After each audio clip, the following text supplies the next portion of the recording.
Israel's fight is our fight. We are one. We are united. We will not be discouraged. We will not be defeated. We will not be intimidated. We will not sit down. We will not be silent. We are the worst nightmare of the anti-Semites of the world. The victory is going to be ours.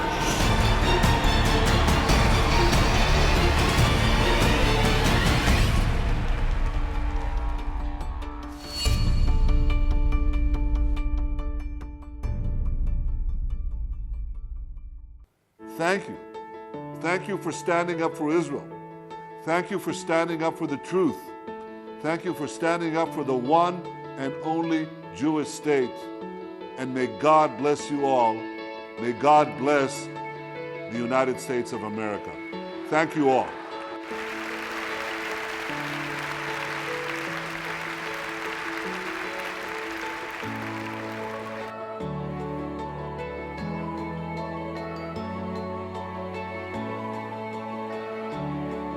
We are Christians United for Israel. United for Israel began in February 2006 with 400 evangelical leaders in San Antonio. Today, we are the largest pro-Israel organization in America with over 1.25 million members who are ready to respond to the needs of Israel.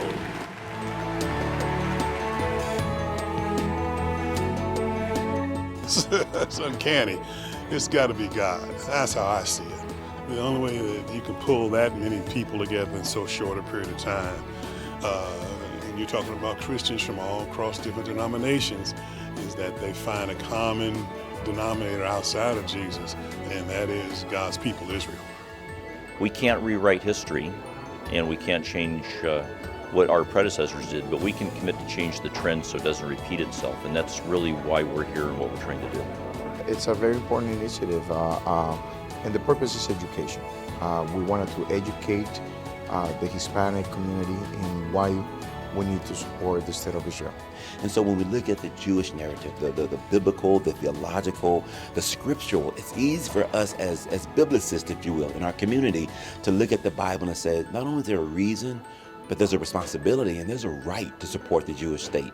And that's something that I'm proud to say that many of my African-American colleagues, pastors, friends, just educators, once we know we're on board 100%.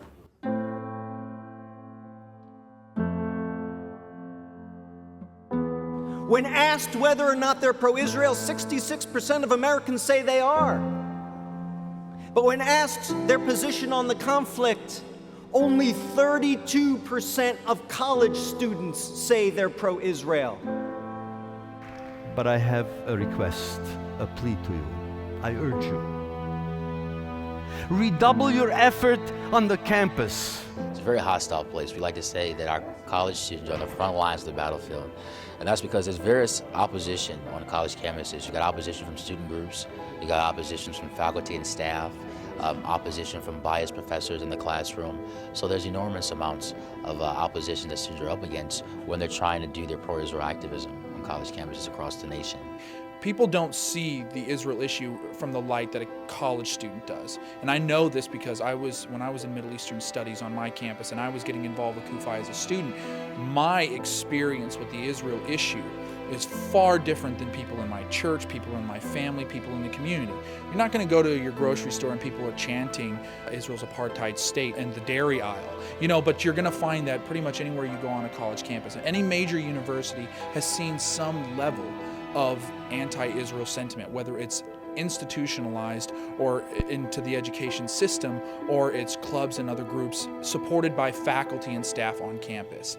I come to CUFI summits and events such as SALT to be better equipped with the truth and the facts. Abraham Lincoln said, "The philosophy of the classroom today will be the philosophy of the government tomorrow." The summit allows us to equip ourselves with that education, with that knowledge, with that training, to go out there and really make a difference for Israel advocacy, for Israel, and to support the people of Israel. And the vision of John Hagee to make this happen makes a difference, and I am pleased to be here and associate myself in every way with the great effort you're about.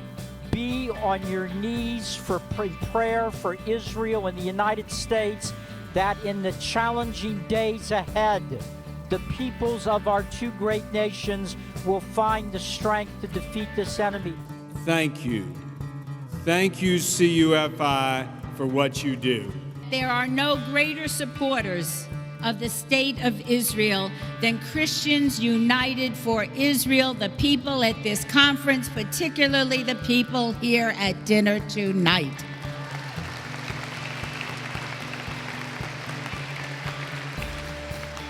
As a Jewish woman serving in the United States House of Representatives, I thank you for your extraordinary support. I do not support Israel because I am a Jew.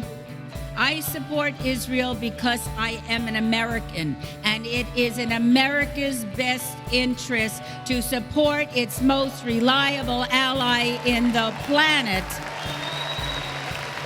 and the only democracy in the Middle East, and that, my friends, is the state of Israel. During the Holocaust, those Christians and other Gentiles who were courageous enough to stand up and assist the Jews in their plight were later recognized by Israel as the righteous among the nations. Today, it is the highest form of recognition bestowed upon those who help the children of Israel in their darkest hour. Thankfully, the hour today is not quite as dark. As the Jew stands in prayer, says, Miyayan Yavo Ezri, where is my help gonna come from? I'm surrounded. I'm maligned. God has answered our prayers. God has sent CUFI to the Jewish people.